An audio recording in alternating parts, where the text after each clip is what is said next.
ഭാവിയിൽ ഒരു ബിസിനസ് പടുത്തുയർത്താൻ നിങ്ങൾക്ക് ആകെ കസ്റ്റമൈസ്ഡ് പ്രൊഡക്റ്റാ, പേഴ്സണലൈസ്ഡ് പ്രൊഡക്റ്റ്. ഇപ്പൊ എന്തൊരു കാര്യം ആയിക്കോട്ടെ, നമ്മൾ ഒന്ന് അവിടെ പോയി കഴിഞ്ഞാൽ പരമാവധി ഡിലേ ഓരോ പേർപ്പസിനും എത്ര പൈസ കൊടുക്കണമെന്ന് നമ്മൾ അസൈൻ ചെയ്യേണ്ട ഒരു ഫ്രണ്ട് സർക്കിൾ നിങ്ങൾ ബിൽഡ് ചെയ്ത് കൊണ്ടുവരേണ്ടതും സ്കിൽഡ് വർക്കേഴ്സിനാണ് ഓരോ ബിസിനസ്സുകാരനും ആവശ്യം. ബിസിനസ് പൊട്ടിപ്പൊളിയാന്നല്ലാതെ അവനെ കൊണ്ട് ഒരു ഉപകാരം ഉണ്ടാവില്ല. ഹലോ ഫ്രണ്ട്സ്, റിസ്ക് എടുക്കാൻ തയ്യാറാണോ നിങ്ങൾ? ഭാവിയിൽ ഒരു ബിസിനസ് പടുത്തുയർത്താൻ നിങ്ങൾക്ക് ആഗ്രഹമുണ്ടോ? എന്നാൽ ഈ വീഡിയോ മൊത്തം കണ്ടോ.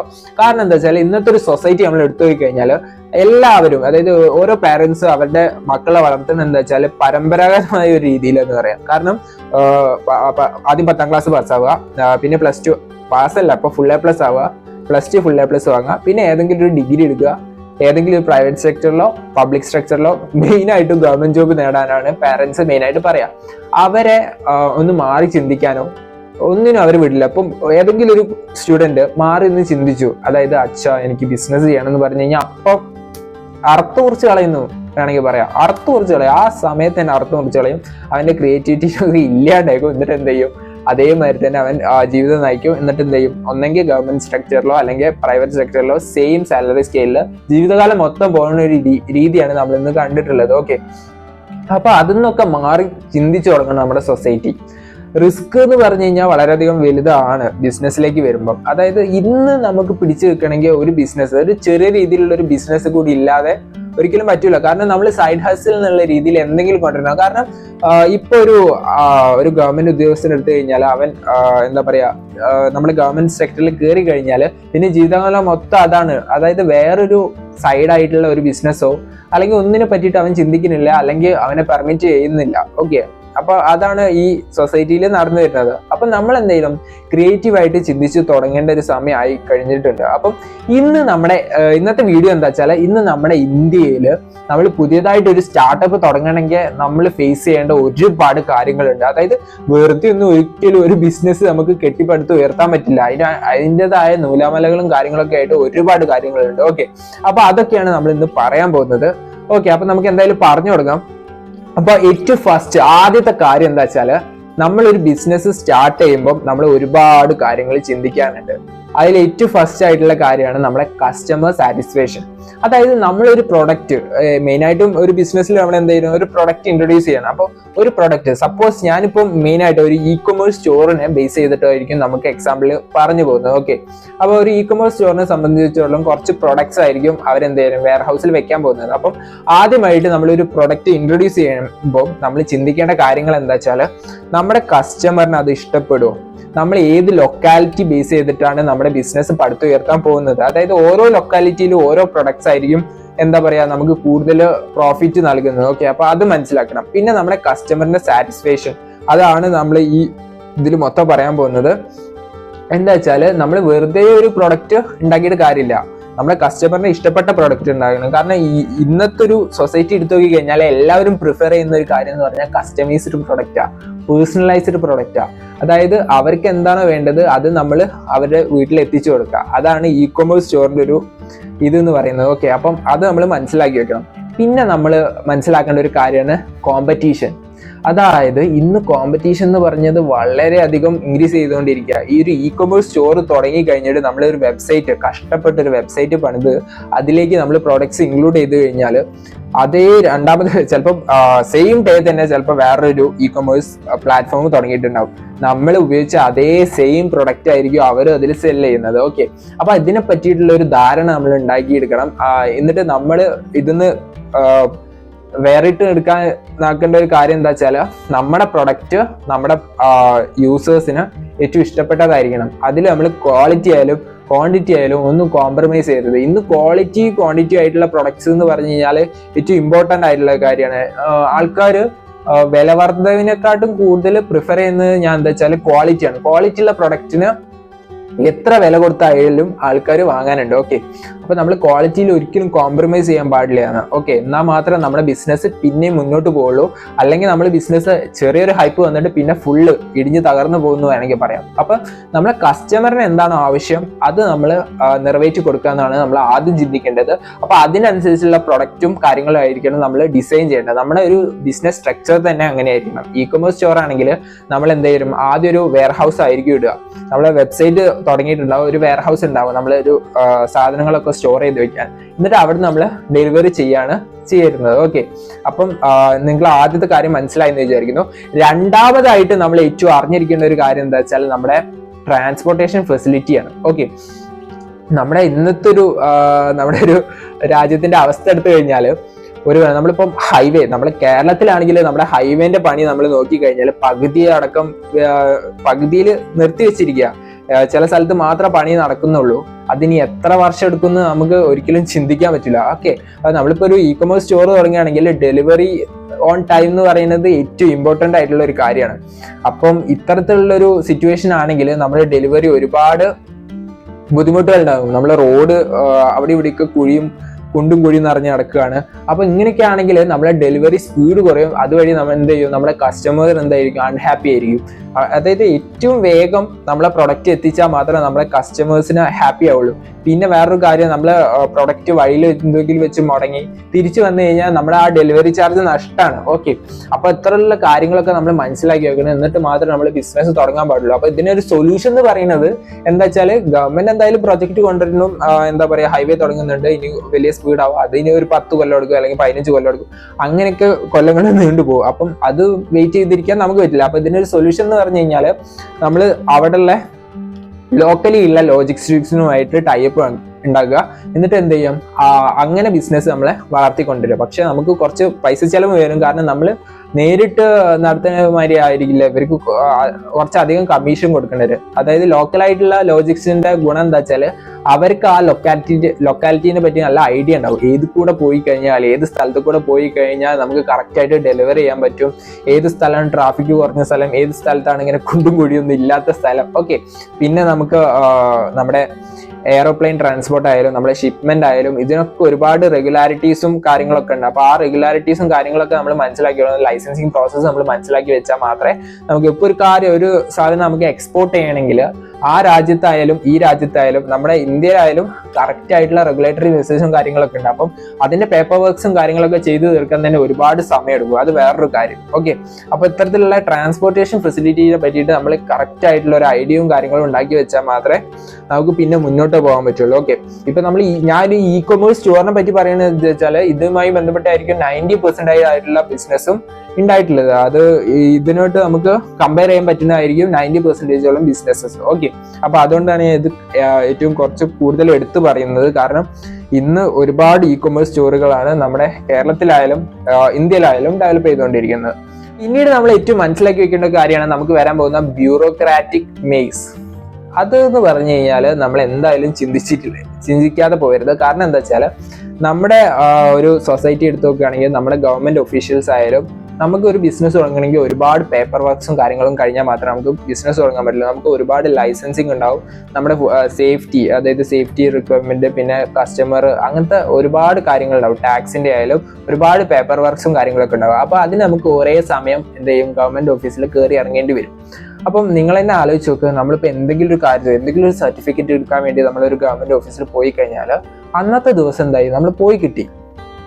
ഇപ്പൊ എന്തൊരു കാര്യം ആയിക്കോട്ടെ, നമ്മൾ ഒന്ന് അവിടെ പോയി കഴിഞ്ഞാൽ പരമാവധി ഡിലേ ആക്കും, വലിയ ക്യൂ ആയിരിക്കും, അങ്ങനെ പല കാര്യങ്ങളുണ്ട്. അവർക്ക് എളുപ്പം ചെയ്തു തരാവുന്ന കാര്യം ഉണ്ടാവുള്ളൂ. പക്ഷെ പരമാവധി ഡിലേ ആക്കാൻ പറ്റിയ ആ ദിവസം എന്തായാലും നമുക്ക് പണിക്ക് പോകാം. അതായത് നമ്മളിപ്പോ സ്കൂളിൽ പോകുന്നവരായിരിക്കും, സ്റ്റുഡൻസ് ആയിരിക്കും, കോളേജ് സ്റ്റുഡന്റ് ആയിരിക്കും, നമുക്ക് വർക്ക് ഉണ്ടാവും, ഈവൻ ഗവൺമെന്റ് ഒഫീഷ്യൽസ് ആയിരിക്കും നമ്മൾ. എന്നാൽ പോലും ഇത്തരത്തിലുള്ള ഗവൺമെന്റ് ഓഫീസിൽ നമ്മൾ പോയിട്ട് അവിടെ പേപ്പർ വർക്ക് കംപ്ലീറ്റ് ചെയ്യുകയാണെങ്കിൽ ഒരുപാട് ടൈം എടുക്കും, നമ്മളെ ഒരുപാട് പ്രഷ്യസ് ടൈം ആകും. കാരണം ബിസിനസ് എന്ന് പറഞ്ഞു കഴിഞ്ഞാൽ നമുക്ക് ഒരുപാട് കാര്യങ്ങൾ പ്ലാൻ ചെയ്യാണ്ട് നമ്മുടെ ഒരുപാട്, അതായത് ടൈം എന്ന് പറഞ്ഞാൽ ഏറ്റവും ഇമ്പോർട്ടൻ്റ് ആണ് ബിസിനസ്സിൽ. ഓക്കെ, അപ്പൊ അങ്ങനെ ഒരു സമയത്ത് ഇത്രയുള്ള ടൈം വേസ്റ്റേജ് വരുന്നത് വളരെയധികം എന്താ പറയാ പറ്റാത്തൊരു കാര്യമാണ്. പിന്നെ പറയാനുള്ളത് നിങ്ങൾക്ക് മനസ്സിലായിട്ടുണ്ടാവും, കറപ്ഷൻ. ഓരോ പേർപ്പേഴ്സിനും എത്ര പൈസ കൊടുക്കണമെന്ന് നമ്മൾ അസൈൻ ചെയ്യേണ്ടി വരും. ഓക്കെ, അപ്പൊ അങ്ങനത്തെ ഒരു സൊസൈറ്റിയിലാണ് നമ്മൾ ഇന്ന് ജീവിക്കുന്നത്. മെയിനായിട്ട് നോർത്ത് സൈഡിലാണ് ഇപ്പോൾ ഇത്രയും കേസസ് കൂടുതലായിട്ട് റിപ്പോർട്ട് ചെയ്യുന്നത്. നമ്മൾ അവിടെയും ഒട്ടും കുറവല്ല. അതായത് നമ്മൾ ഓരോ പേപ്പറും നമുക്ക് അവരെ എത്രത്തോളം ഡിലേ ആക്കാൻ പറ്റുമോ അത്രത്തോളം ഡിലേ ആക്കും. അപ്പൊ എന്ത് ചെയ്യും, നമ്മുടെ അടുത്ത് അവർ പൈസ ആവശ്യപ്പെടും. അപ്പം അത്തരത്തിലുള്ള ബ്രൈബ് മണിയും കാര്യങ്ങളൊക്കെ നമ്മൾ കൊടുക്കേണ്ടി വരും. നമ്മുടെ ബിസിനസ്സിൽ തന്നെ നമ്മൾ കഷ്ടിച്ച് ആയിരിക്കും നമ്മൾ പലയിടത്തു നിന്ന് ലോണും കാര്യങ്ങളൊക്കെ എടുത്തിട്ടായിരിക്കും നമ്മുടെ ബിസിനസ് പടുത്തുയർത്തിക്കൊണ്ട് ഇരിക്കുന്നുണ്ടാവുക. അതിൻ്റെ ഒരു ബേസ് എന്ന് പറഞ്ഞു കഴിഞ്ഞാൽ, ഇൻവെസ്റ്റ് എന്ന് പറഞ്ഞു കഴിഞ്ഞാൽ വളരെ ഹ്യൂജ് എമൗണ്ട് ആയിരിക്കും. അപ്പം അതിൽ ഇത്തരത്തിലുള്ള ചെലവും കാര്യങ്ങളൊക്കെ ആകുമ്പോൾ ഒരിക്കലും താങ്ങാൻ പറ്റുന്നതായിരിക്കില്ല ഒരു ബിസിനസ്സുകാരന്. ഓക്കെ, അപ്പം ഇതിനൊരു സൊല്യൂഷൻ എന്ന് എനിക്ക് പറയാനുള്ളത്, നിങ്ങൾ ഓൺലൈൻ ആയിട്ടുള്ള ഇത്രയും റെഗുലേഷൻസും കാര്യങ്ങളും എടുക്കുന്നതിനെ പറ്റിയിട്ട് അവെയർ ആയിരിക്കുക. അല്ലാതെ വെറുതെ ഗവൺമെന്റ് ഓഫീസിൽ കയറി ഇറങ്ങരുത്. ഇപ്പോൾ ഒരുപാട് എന്തൊരു കാര്യമാണെങ്കിലും നമുക്ക് ഓൺലൈനിൽ ഒരുപാട് കാര്യങ്ങൾ ചെയ്യാൻ പറ്റും. അതായത് ജസ്റ്റ് നമ്മൾ അവിടെ ഗവൺമെന്റ് ഓഫീസിൽ വിസിറ്റ് ചെയ്യാതെ ഈ ഓൺലൈനിൽ ചെയ്യുമ്പോൾ എന്താ ഗുണം എന്ന് വെച്ചാൽ, കറക്റ്റ് റിപ്പോർട്ടും കാര്യങ്ങളൊക്കെ ഉണ്ടാകും. നമ്മൾ എന്നാണ് ഈ ഡേറ്റ്, എന്നാണ് നമ്മൾ അപേക്ഷിച്ചത്, അതിനുള്ള കാര്യങ്ങളൊക്കെ ഉണ്ടാകും. അപ്പോൾ നമുക്ക് ഫെർദർ ആയിട്ടുള്ള എന്താ പറയുക ആക്ഷൻ എടുക്കാൻ പറ്റും. അതായത് ഇത് ലാഗ് അയച്ചു കഴിഞ്ഞാൽ നമുക്ക് എന്തെങ്കിലും ഫർദർ ആയിട്ടുള്ള ആക്ഷൻ, അതായത് നമുക്ക് കേസ് കൊടുക്കാം. പിന്നെന്താ, നമുക്ക് ഇതുപോലുള്ള ബ്രൈബ് മണിയും കാര്യങ്ങളൊക്കെ ഒന്നും അതിൻ്റെ ഇടയിൽ വരുന്നില്ല. അപ്പം ഓൺലൈൻ ആയിട്ടുള്ള റെഗുലേറ്ററി മെഷേഴ്സിനെ പറ്റിയിട്ട് നിങ്ങൾ കറക്റ്റ് ആയിട്ട് അവെയർ ചെയ്തിട്ട് മാത്രം നമ്മൾ ഗവൺമെന്റ് ഓഫീസിൽ വിസിറ്റ് ചെയ്യുക. ഓക്കെ, പിന്നെ എന്തായാലും റിലേഷൻസ് വേണം. അതായത് നമ്മൾ ചുറ്റുവട്ടത്ത് ഇത്തരത്തിലുള്ള ബിസിനസ് ചെയ്യുന്ന ആൾക്കാർ എങ്ങനെയാണ് ഡെവലപ്പ് ചെയ്ത് വന്നതെന്ന് അറിഞ്ഞിരിക്കേണ്ടത് വളരെയധികം ഇമ്പോർട്ടൻ്റ് ആണ്. അപ്പം ഇത്തരത്തിലുള്ളൊരു ഫ്രണ്ട് സർക്കിൾ നിങ്ങൾ ബിൽഡ് ചെയ്ത് കൊണ്ടുവരേണ്ടതും ഇമ്പോർട്ടൻ്റ് ആണ്. ഓക്കെ, പിന്നെ ബിസിനസ്സുകാർ അറിഞ്ഞിരിക്കേണ്ട അടുത്തൊരു കാര്യമാണ് ഫിനാൻഷ്യൽ ഹഡിൽസ്. അത് ഉള്ളതാണ്.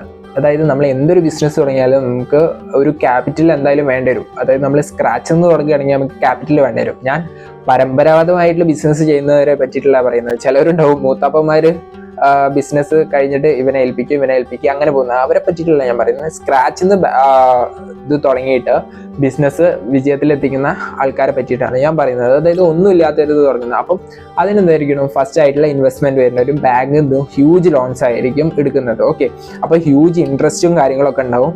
അപ്പം അതൊക്കെ കോപ്പപ്പ് ചെയ്യാന്ന് പറയുന്നത് വളരെയധികം കഷ്ടത നിറഞ്ഞൊരു കാര്യമാണ്.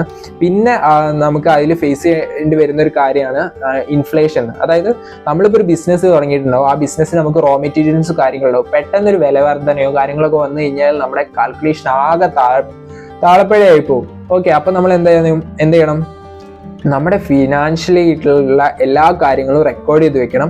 അതിനെ പറ്റിയിട്ടുള്ള, അതായത് ഫിനാൻഷ്യൽ നോളജ് എന്തായാലും ഉണ്ടായിരിക്കണം. ഓക്കെ, അല്ലാതെ ഒരിക്കലും നമ്മളൊരു ബിസിനസ്സിലേക്ക് ചാടി ഇറങ്ങരുത്. പിന്നെ ഇതിന് ഒരു പരിഹാരം എന്നുള്ള നിലയ്ക്ക് നമ്മളെ ഗവൺമെന്റ് ഒരുപാട് ഇത് കൊണ്ടുവന്നിട്ടുണ്ട്, അത് പോളിസീസ് കൊണ്ടുവന്നിട്ടുണ്ട്. അതായത് നമുക്ക് ബിസിനസ്, അതായത് ന്യൂ ആയിട്ടുള്ള സ്റ്റാർട്ടപ്പുകൾക്ക്, ബിസിനസ്സുകൾക്ക് വളരെ ലോ ഇൻട്രസ്റ്റിൽ തന്നെ ലോൺ എമൗണ്ട് പാസ്സാക്കി കൊടുക്കുന്ന ഒരുപാട് കാര്യങ്ങൾ നമ്മളെ കേന്ദ്ര ഗവൺമെന്റ് കൊണ്ടുവന്നിട്ടുണ്ട്. ഓക്കെ, അപ്പോൾ അതിനെ പറ്റിയിട്ടുള്ള ഒരു അവയർനെസ് ഇല്ലാതെ നമ്മൾ പെട്ടെന്ന് ചാടി കയറി ഓരോ ബാങ്കിൽ പോയിട്ട് ലോൺ എടുക്കാൻ പോകരുത്. ഓക്കെ, അപ്പോൾ അത് നമുക്ക് വളരെയധികം ദോഷം ചെയ്യും. കാരണം ഹ്യൂജ് ടാക്സും കാര്യങ്ങളൊക്കെ ആയിരിക്കും നമുക്ക് വരാൻ പോകുന്നത്. അതിൻ്റെ ഇടയിൽ നമ്മൾ ഈ ഇൻട്രസ്റ്റും കാര്യങ്ങളൊക്കെ പേ ചെയ്യേണ്ടി വരുന്നുണ്ടാവും. അപ്പോൾ വലിയ ഇൻട്രസ്റ്റ് ഒക്കെ ആണെങ്കിൽ നമുക്ക് ബിസിനസ്സിൽ ചിലപ്പോൾ എന്തെങ്കിലും ഒരു ലോസ് വന്നു കഴിഞ്ഞാൽ നമുക്കത് ചെയ്യാൻ പറ്റാതെയാവും. അപ്പം അതുവഴി നമുക്ക് ഒരുപാട് പ്രശ്നങ്ങളുണ്ടാവും ബിസിനസ്സിൽ. ഓക്കെ, ഒരു ബിസിനസ് എന്ന് പറയുന്നത് കൊണ്ടുപോകുമെന്ന് പറഞ്ഞു കഴിഞ്ഞാൽ വളരെ എളുപ്പമുള്ള കാര്യമൊന്നുമല്ല. ഒരുപാട് കാര്യങ്ങളെ പറ്റി ചിന്തിക്കേണ്ടി വരും. എന്നിട്ട് മാത്രമേ നമുക്കിത് നിലനിർത്താൻ പറ്റുള്ളൂ. അപ്പം ഇത്തരത്തിലുള്ള ടെൻഷൻസ് കാര്യങ്ങളൊക്കെ വരുമ്പോൾ നമ്മുടെ ബിസിനസ്സിലെ ശ്രദ്ധ കുറഞ്ഞു കഴിഞ്ഞാൽ അത് നമ്മളെ പിന്നീടും നമുക്ക് ദോഷം ചെയ്യുക മാത്രമേ ചെയ്യുള്ളൂ. അപ്പം ഇതിനെ പറ്റിയിട്ടുള്ള ഫിനാൻഷ്യൽ അഡ്വൈസ് എന്തായാലും എടുത്തിരിക്കണം. ഒരു ഫിനാൻഷ്യൽ അഡ്വൈസറെ കണ്ടിട്ട് എന്തൊക്കെ കാര്യങ്ങളാണ് ഇത്തരത്തിലുള്ള ലോണും കാര്യങ്ങളൊക്കെ പറ്റിയിട്ട്, അതായത് ഗവൺമെന്റ് കൊടുക്കുന്ന പോളിസീസിനെ പറ്റിയിട്ടൊക്കെ ഒരു അവയർനെസ്സും കാര്യങ്ങളൊക്കെ ഉണ്ടായിട്ട് മാത്രമേ നമ്മൾ ബിസിനസ് ചാടി ഇറങ്ങാൻ പാടുള്ളൂ. ഓക്കെ, പിന്നെ നമ്മൾ ബിസിനസ്സിൽ മനസ്സിലാക്കിയിരിക്കേണ്ട ഒരു കാര്യമാണ് ടാലന്റ് ഹണ്ട്. അതായത് ഇന്നത്തെ സൊസൈറ്റിയിൽ നമ്മൾ പറയാറുണ്ട്, പലപ്പോഴും പറയാറുണ്ട് അൺഎംപ്ലോയ്മെന്റ് ഉണ്ടെന്ന്. പക്ഷെ ശരിക്കും അൺഎംപ്ലോയ്മെന്റ് ഉണ്ടോ? കാരണം എന്താ വെച്ചാൽ ഇപ്പൊ നമുക്കൊരു ബിസിനസ്സിൽ കുറെ പേരെ ഇന്റർവ്യൂ ചെയ്യുന്ന എനിക്ക് മനസ്സിലായുള്ള ഒരു കാര്യം എന്താ വെച്ചാൽ, ബിസിനസ്സിൽ ഇന്നും വർക്കേഴ്സ് കുറവാണ്. അതായത് ബിസിനസ്സിന് ഇന്നും അൺഎംപ്ലോയ്മെന്റ് കൂടുതലാണ്. അതായത് ഓരോ ബിസിനസ്സിനും വേണ്ട വർക്കേഴ്സിനെ അലൗട്ട് ചെയ്ത് കിട്ടുന്നില്ല എന്നുണ്ടെങ്കിൽ വേണമെങ്കിൽ പറയാം. അപ്പൊ എന്തുകൊണ്ടാണ് ഈ അൺഎംപ്ലോയ്മെന്റിന്റെ കാര്യം ഈ സൊസൈറ്റി ഇങ്ങനെ പറയണത് വെച്ചാൽ, ആർക്കും സ്കില്ലില്ലാത്തതാണ് ഏറ്റവും പ്രശ്നം. അതായത് സ്കിൽഡ് വർക്കേഴ്സിനാണ് ഓരോ ബിസിനസ്സുകാരനും ആവശ്യം. അപ്പം വെറുതെ ഇരിക്കുന്ന ഒരു ചങ്ങായിനെ പിടിച്ചിട്ട് നമ്മൾ ബിസിനസ് കൊണ്ടിട്ട് കഴിഞ്ഞാൽ ബിസിനസ് പൊട്ടിപ്പൊളിയാന്നല്ലാതെ അവനെ കൊണ്ട് ഒരു ഉപകാരം ഉണ്ടാവില്ല. അതാണ് നടന്നുകൊണ്ടിരിക്കുന്നത്. ഓക്കെ, അപ്പൊ എന്തായാലും സ്കില്ല്, അതായത് നമ്മളൊരു എഡ്യൂക്കേഷൻ സിസ്റ്റം തന്നെ ഇത്തരത്തിലാണ് ഡെവലപ്പ് ആയിക്കൊണ്ടിരിക്കുന്നത്. അതായത് ഒരിക്കലും ഒരു സ്കില്ല് കൊടുത്തിട്ട് അവനെ വളർത്തുന്നില്ല. ജസ്റ്റ് ഒരു കരിക്കുലം ഉണ്ടാവും, ആ കരിക്കുലം ഫോളോ ചെയ്തിട്ട് അവസാനം വരും ഒരു ഡിഗ്രി അവന്റെ കയ്യിൽ വെച്ച് കൊടുക്കും. ഓക്കെ, അപ്പൊ ഇതാണ് നമ്മുടെ എഡ്യൂക്കേഷൻ സിസ്റ്റം. അല്ലാതെ അതിന്റെ ഇടയിൽ സ്കില്ല് വളർത്താനോ, അതായത് ഇൻഡസ്ട്രി ബേസ്ഡ് ആയിട്ടുള്ള അവന് എന്താ പറയാ നോളജ് കൊടുക്കാനോ ഒന്നും നമ്മുടെ എഡ്യൂക്കേഷൻ സിസ്റ്റം ഇന്നും വളർന്നിട്ടില്ല. ഓക്കെ, അപ്പം അതിനൊരു ബദലായിട്ട് ഞാനിപ്പോൾ ഒരു ബിസിനസ് തുടങ്ങേണ്ട ആള് എന്തൊക്കെ ചെയ്യണമെന്ന് ഞാൻ പറഞ്ഞുതരാം. അതായത് അവനവന് വേണ്ട വർക്കേഴ്സിനെ അവനാൻ തന്നെ ക്രിയേറ്റ് ചെയ്ത് എടുക്കേണ്ടി വരും. ഓക്കെ, അപ്പൊ അതിന് നിങ്ങൾ എന്താ ചെയ്യേണ്ടത് വെച്ചാൽ, നിങ്ങളെ ബിസിനസ് കുറച്ചൊന്ന് ഡെവലപ്പ് ചെയ്ത് കഴിഞ്ഞാൽ ഇന്റേൺഷിപ്പ് കൊടുക്കാം. ഇന്റേൺഷിപ്പ് എന്ന് പറഞ്ഞു കഴിഞ്ഞാൽ കുറച്ച് സ്റ്റുഡൻസിനെ നിങ്ങൾ ഇന്റേൺഷിപ്പ് ആയിട്ട്, അതായത് നിങ്ങളെ കമ്പനിയിൽ ജോലിക്ക് വെക്കുക. അപ്പം അവര് എന്നിട്ട് ജോലി പഠിപ്പിച്ചു കൊടുക്കുക.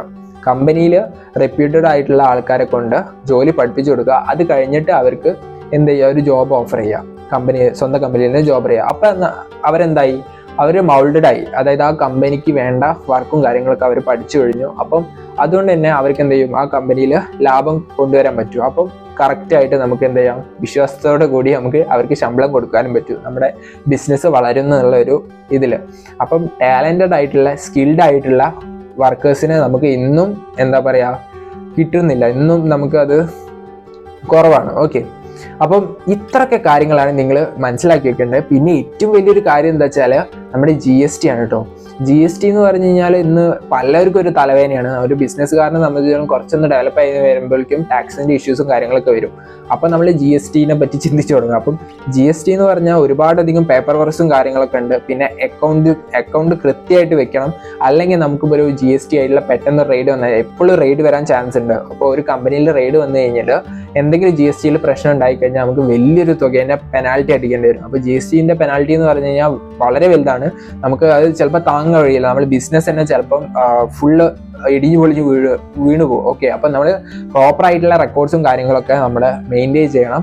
അത് കറക്റ്റ് ഒഫീഷ്യലി നമ്മൾ എന്തായാലും ഇത്തരത്തിലുള്ള ലീഗൽ ഫോർമാലിറ്റീസ് ഒക്കെ ഫോളോ ചെയ്തിട്ടുണ്ടോ എന്ന് ഉറപ്പ് വരുത്തണം. ഓക്കെ, അപ്പം ഇത്രയൊക്കെ കാര്യങ്ങളാണ് നമ്മളൊരു ബിസിനസ് കൊണ്ടു നടക്കാൻ നമുക്ക് ഏറ്റവും ആവശ്യമായിട്ടുള്ള കാര്യം.